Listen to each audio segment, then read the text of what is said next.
Welcome once again to How to Relate to Anyone. Here is Dr. Orv Owens. Well, are you ready for number 4, relationship?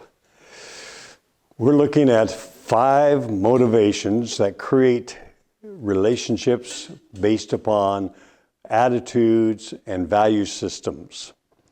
And in the process of doing this, we've gone through 3, and this will be our 4th. And this one's a fun one. This is today we're going to look at the relator. We call them the relator because they are great at creating effective relationships. They're just relationship-oriented people. They move into a neighborhood, and within a week or 2 weeks, they know everybody in the neighborhood. It's just the kind of person they are. Well, it's not really the kind of person they are. It's a behavioral pattern created by a value system where the value is based upon acceptance and approval and appreciation, and the fear motivation that can destroy all of the good is a fear of ridicule or rejection. If you criticize me and I'm a relator, I'm going to personalize that and feel like I've been put down. Who do you think you are telling me what I did wrong? Who made you God type attitude? As a result, relators build very successful relationships but can destroy them in a minute by being defensive and by literally causing a breakdown in communication and relationships based upon a critical attitude that comes from feeling put down, criticized, not liked. You like me, I like you a lot. How much do you like me? I like you so much that I'm saying like 15 times.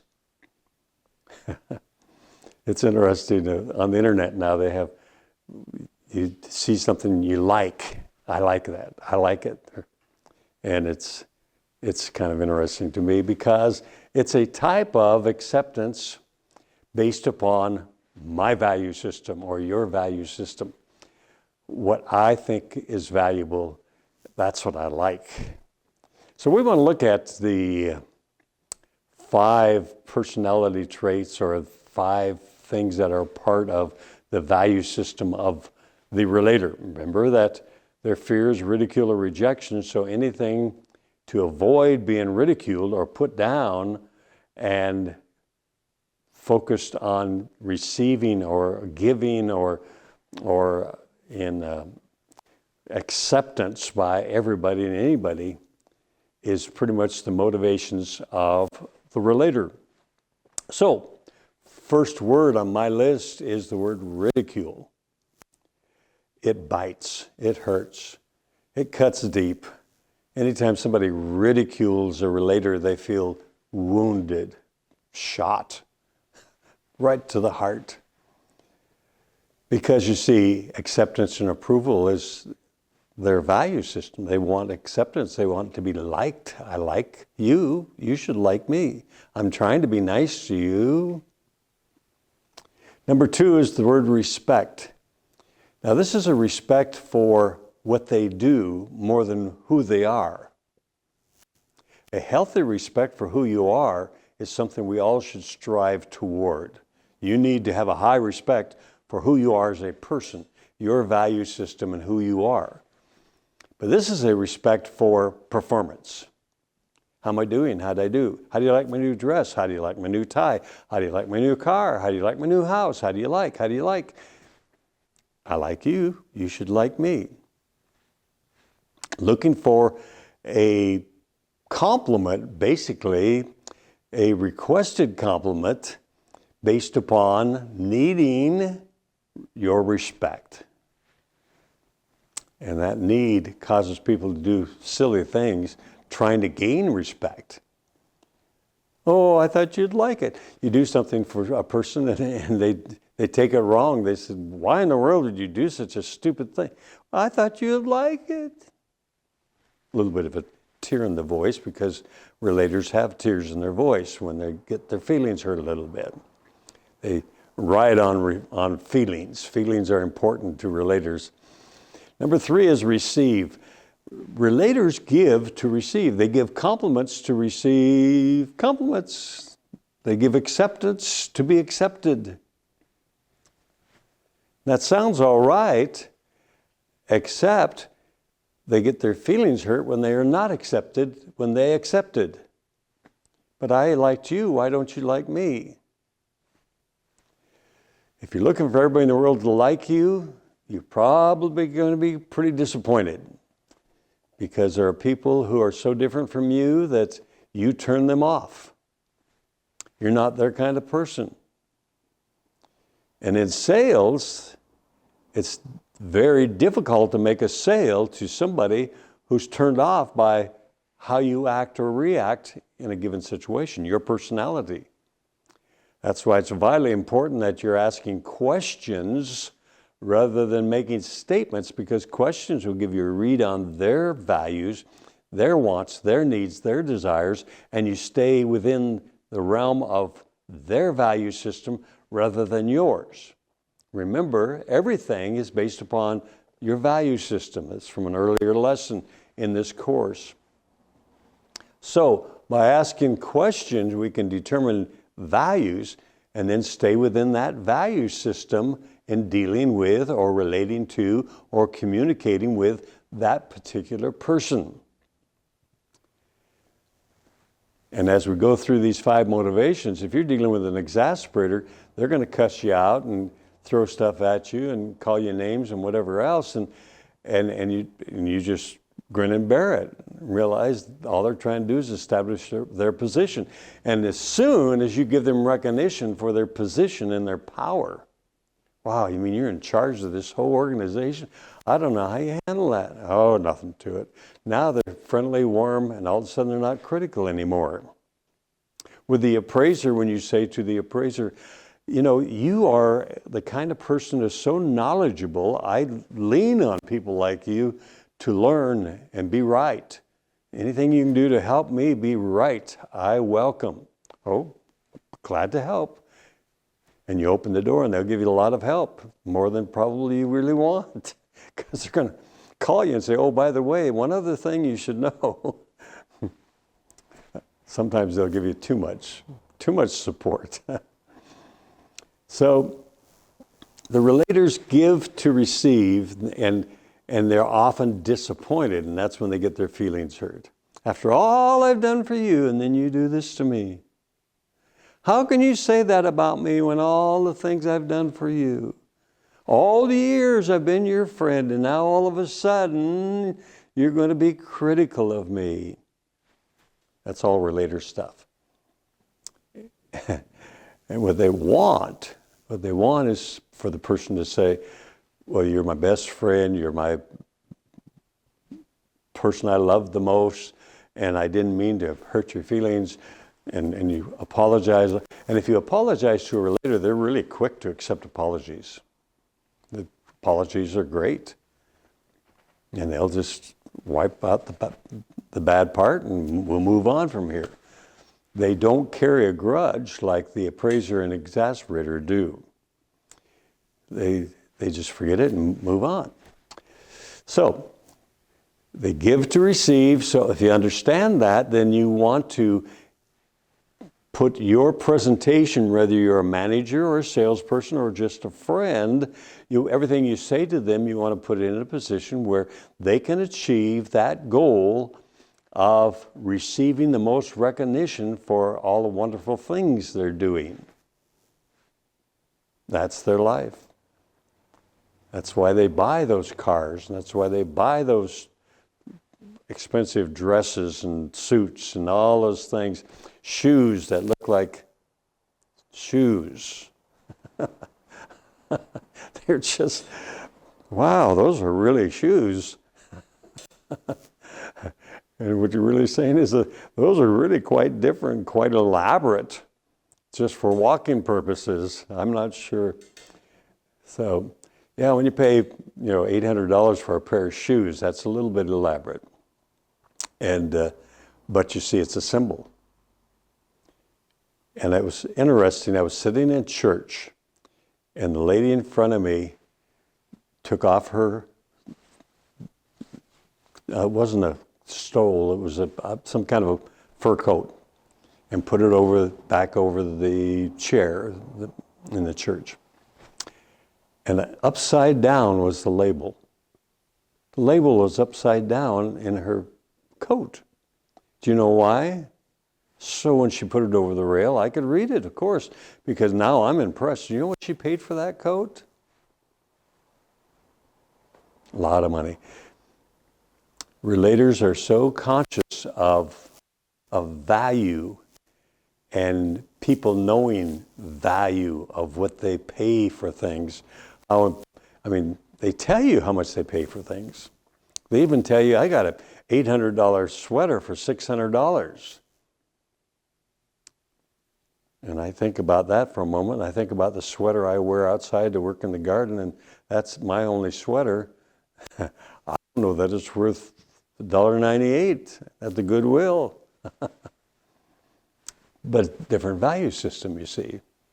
Because I pay $800 for a sweater, you should be impressed. Because I paid $1,000, $1,500 for a suit, you should be impressed. Now, I've been in the business of speaking for conferences and conventions and seminars for a lot of years, and I've always invested pretty good dollars in my suits because I wear them a lot. And I've found you buy the more expensive suits, they last longer. They're better made, better materials, and so on. So it's a economical thing, basically, to get the best suit. Plus, they hold their shape better and all those things.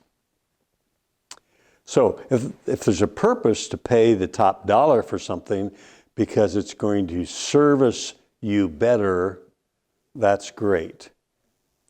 But if you're buying something at top dollar so people will be impressed with how much you paid for that, that's kind of silly stuff. That's because even though people are impressed with how much you paid for it, they're not impressed with you. They're impressed with how much you paid for that suit or that tie or that whatever. So you're not getting really what you want out of that as a relator. As a relator, you want people to think, wow, he's really successful because he wears that kind of a shirt, that kind of a suit, that kind of... In fact, most people say, the guy pays a lot of money for his suits.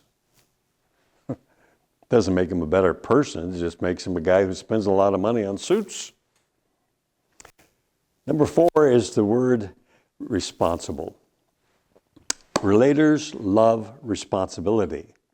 Now, they don't want absolute responsibility because, you see, absolute responsibility means if it all fails, they're to blame. And they don't want that. I don't want to put myself in that position. But what I do want is enough responsibility so people say, you mean you're in charge of that department? Or I get up front because I'm the program chairman and I get to introduce the next speaker. I speak a lot for chambers and Rotary clubs and Kiwanis clubs and other organizations like that have over the years. And the program chairperson is the kind of person who is kind of wears their feelings on their sleeves, very much the relator. They want the recognition. They get to introduce the program. And so knowing that, I pick on them a little bit. Not a nice thing to do, but Orv does this, I have to admit. We're sitting and it's a luncheon and we're eating lunch. And the program chairman says, now, what will you be speaking on today? And I go, well, I'm not real sure, but I'll come up with something. Whoa. The program chairperson invited me to come and be a speaker. He wanted to say, Dr. Owens is going to speak on... And now I don't even know what I'm going to speak on, And these people are all going to blame me as the program chairperson. How in the world did you pick such a loser? Let's get a new program chairperson in here. This one has no idea what they're doing. And so this person's sweating bullets. And I play along with this for a little while. I'll think of something now. As I listen to everybody talking, I'll come up with a couple things that I think will be of interest to everybody. Normally we give a half an hour, but I think what we better do today is cut it down to 15 minutes. That person starts taking time away from me because they don't want me to get up there and do too much damage, you see. And then I finally say, hey, I'm just pulling your chain. Here's what we're going to cover. And I normally talk about how to relate to anyone, anywhere. It's one of my favorite subjects because we are in the relationship business. Whether you know it or not, whether you think you are or not, you're in the relationship business, and your success is always based upon the 4 relationships we talk about in this course of study. And so to be responsible for the program and have a guy who doesn't even know what he's going to talk about, that's a scary thing. Guy almost loses his lunch. I don't let it go too far. I don't want to get him sick, but it's fun to give him a little bit of a bad time because he's the responsible person for that program, and they're going to judge him based upon how this speaker was. And then number 5 is the word reactionary. Relators are always in a reactionary state. If they're happy, it's because they just had a success story. If they're down in the dumps, it's because somebody took a shot at them, maybe criticized them, maybe put them down, maybe found fault in something they did. And so relators tend to be live a yo-yo existence. They're up and then they're down, and then they're up and then they're down. And if you catch them on a down, you got to pat them on the back a little bit and love on them a little bit and tell them you're really great and you're wonderful and everybody loves you. And then they're back up again, just that fast.